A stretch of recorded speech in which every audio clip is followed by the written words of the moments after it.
From the rural and rugged mafia stronghold of the Aspromonte mountain in Italy's south, to the skyscrapers and corporate offices in Italy's northern financial heartland, and then to Germany, using 1,000 Italian restaurants. This was the flow of the mob's drug money.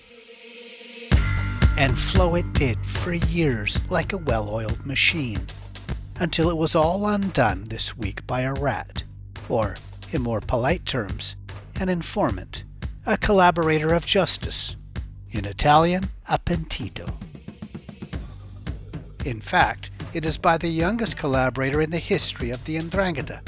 He is a young man who became a boss before the age of 20, and in recent years has been spending his time betraying his friends, his colleagues,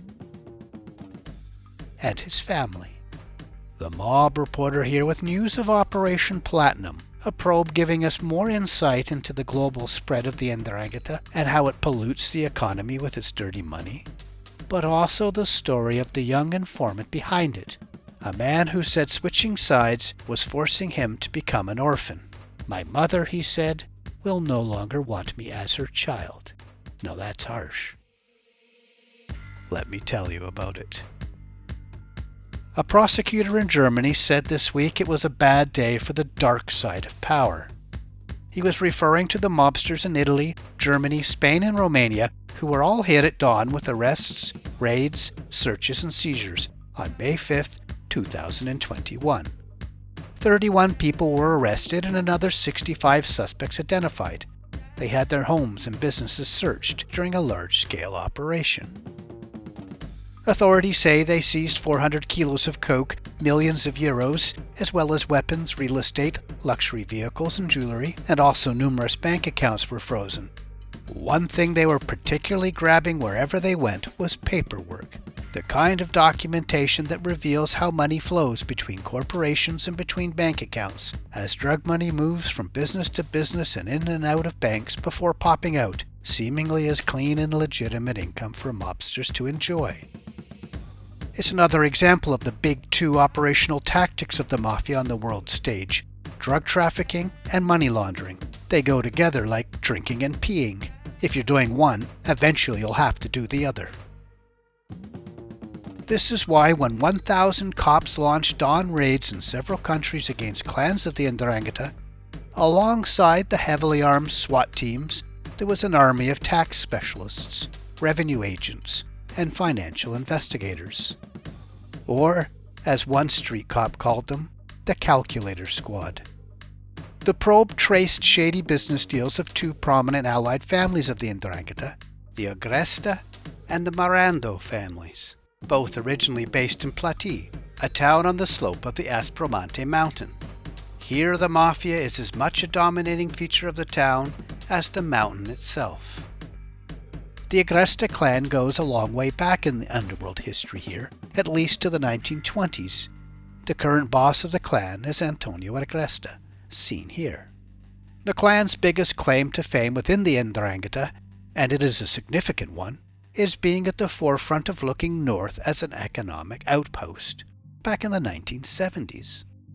Over the decades, the Agresta clan drew more strength from the north than from its home base in the south. The clan kept appearing in police probes in and around Turin, in murder and drug investigations.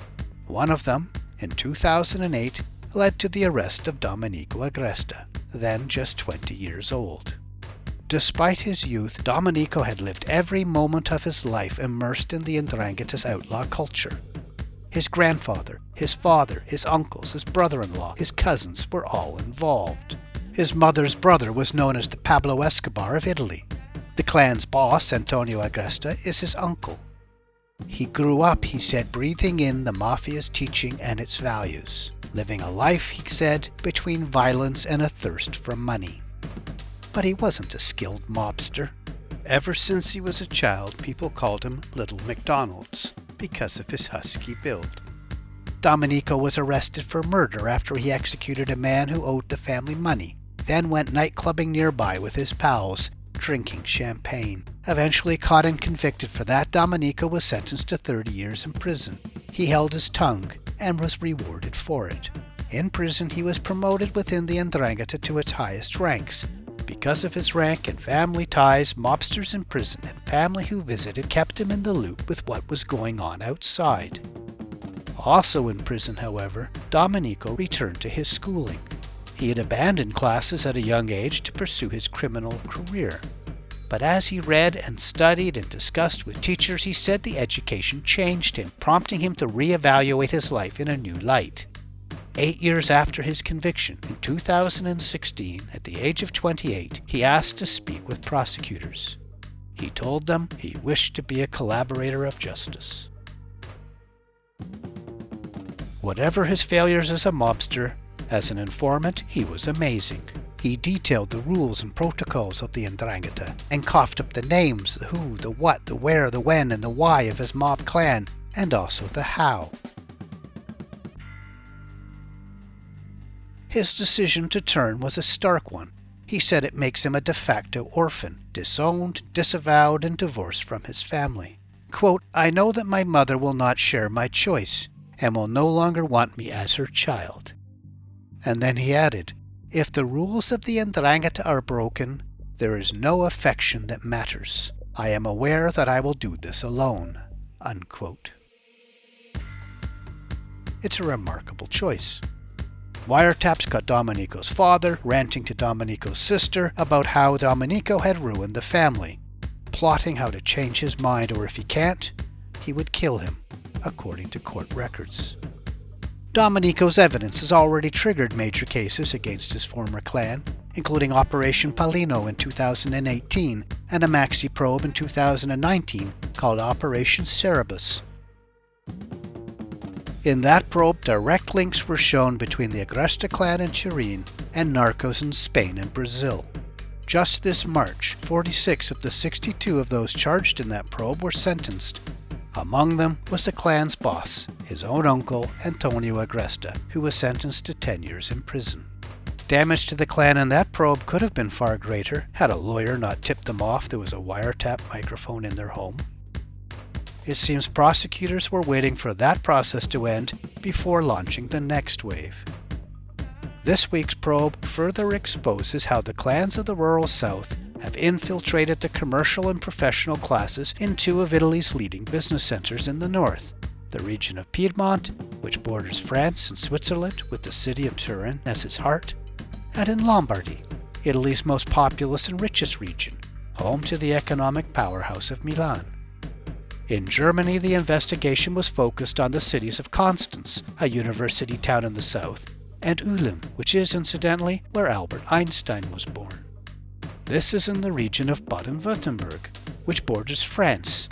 It's an area similar to Piedmont, with a strong economic center with an automotive backbone. While Italy's Piedmont hosts Fiat, Germany's Baden-Württemberg hosts Porsche and Daimler, which owns Mercedes. In Germany, an enormous importation and tax evasion scheme was constructed, built behind the cover of the food, tourism, and hospitality sectors, often using Italian restaurants and cafes. The profits, prosecutors allege, were then transferred back to Italy. Now the courts have already deemed Domenico to be a credible informant. His testimony may bury more of his friends and relatives. It will be a milestone as well in a collaboration of a different sort, cooperation between countries. In March, several European nations renewed agreements for operational interaction when investigating the 'Ndrangheta and other mafia-style crime groups. Called the Operational Network, or ONNET, ONNET drew up a list of its primary targets: the Italian Mafia, ethnic Albanian gangs, Eurasian gangs, outlaw motorcycle clubs, and emerging organizations of Nigerian, Turkish, and Chinese gangsters. Interestingly, the new mob-fighting effort organized itself on the model of the 'Ndrangheta itself, with a core leadership forming a Camera di Controllo, Italian for a control room, or what's known as a board of control. Instead of board members from leading mafia clans gathering to make important group decisions or settle disputes, the ONNET's Camera di Controllo is a board from core countries in the network: Italy, France, Germany, Spain, Belgium, and the Netherlands, and they select their targets and which operations to support. Like the Ndrangheta, OnNet covers a lot of territory. Its partnerships include the United States, Australia, Switzerland, Albania, Portugal, Romania, Austria, Hungary, Poland, Malta, Czech Republic, Croatia, Slovenia, Georgia, Sweden, and Norway. That's 22 countries. Their tactic is to attack an organization in its entirety rather than focus on a single individual or a specific racket they're involved with. We'll have to wait and see if OnNet is up to the task. Thanks for watching.